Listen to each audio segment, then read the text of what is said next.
ಸಾಯಿಬಾಬಾನ ಭಕ್ತರಿಗಂತೂ ಈ ದೇವಸ್ಥಾನ ಸಿಕ್ಕಾಪಟ್ಟೆನೇ ಖುಷಿ ಕೊಡುತ್ತೆ. ಯಾವುದಪ್ಪ ಈ ದೇವಸ್ಥಾನ, ಎಲ್ಲಿರೋದು ಅಂತ ನೋಡ್ತಾ ಇದ್ದೀರಾ? ಇದು ಬಂದ್ಬಿಟ್ಟು ಪಾಂಡವಪುರ ತಾಲೂಕಲ್ಲಿರುವಂಥ ಕಾವೇರಿ ಸಾಯಿಧಾಮ ದೇವಸ್ಥಾನದ ಬಗ್ಗೆ ನಾನು ಮಾತಾಡ್ತಾ ಇದ್ದೀನಿ. ಇಲ್ಲಿ ವಿಶಿಷ್ಟವಾಗಿ ನೀವು ಸಾಯಿಬಾಬಾ ಅವರು ಮಲಗಿರೋವಂಥ ಪ್ರತಿಮೆನ ನೋಡ್ಬೋದು. ಇದು ವಿಶೇಷನೇ, ಎಲ್ಲೂ ನಾವು ನೋಡೋಕ್ಕೆ ಸಿಗಲ್ಲ. ಇನ್ನು ಅದು ಬಿಟ್ಟರೆ ಶಿರಡಿಯಲ್ಲಿ ಫಾಲೋ ಮಾಡುವಂಥ ಧ್ವನಿ ಪ್ರಾಕ್ಟೀಸ್ನ ಕೂಡ ಇಲ್ಲಿ ಮಾಡ್ತಾರೆ. ಸೊ ಭಕ್ತಾದಿಗಳು ಬಂದು ಇಲ್ಲಿ ಧ್ವನಿಯನ್ನು ದಾನ ಮಾಡಿ ಹೋಗ್ಬೋದು.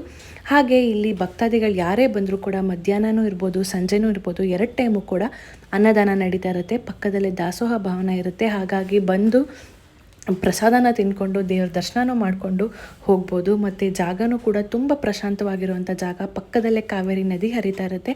ಇನ್ನು ಆ ಕಡೆ ಬಂದುಬಿಟ್ಟು ರಂಗನತಿಟ್ಟು. ಸೊ ಹಾಗಾಗಿ ಪ್ರಕೃತಿಯ ಮಡಿಲಲ್ಲೇ ದೇವಸ್ಥಾನ ಇರೋದರಿಂದ ಸ್ವಲ್ಪ ಹೊತ್ತು ಪ್ರಶಾಂತವಾಗಿ ಕಾಲ ಕಳ್ಕೊಂಡು ಆರಾಮಾಗಿ ಹೋಗ್ಬೋದು. ಮತ್ತು ಇಲ್ಲಿ ನವಗ್ರಹ ದೇವಸ್ಥಾನ ಹಾಗೂ ಓಂಕಾರೇಶ್ವರ ದೇವಸ್ಥಾನ ಕೂಡ ಇದೆ. ಇದು ಬಂದು ಅಡ್ರೆಸ್ ಬಂದುಬಿಟ್ಟು ದೊಡ್ಡೇಗೌಡನ ಕೊಪ್ಪಲು, ಪಾಂಡವಪುರ ತಾಲೂಕು,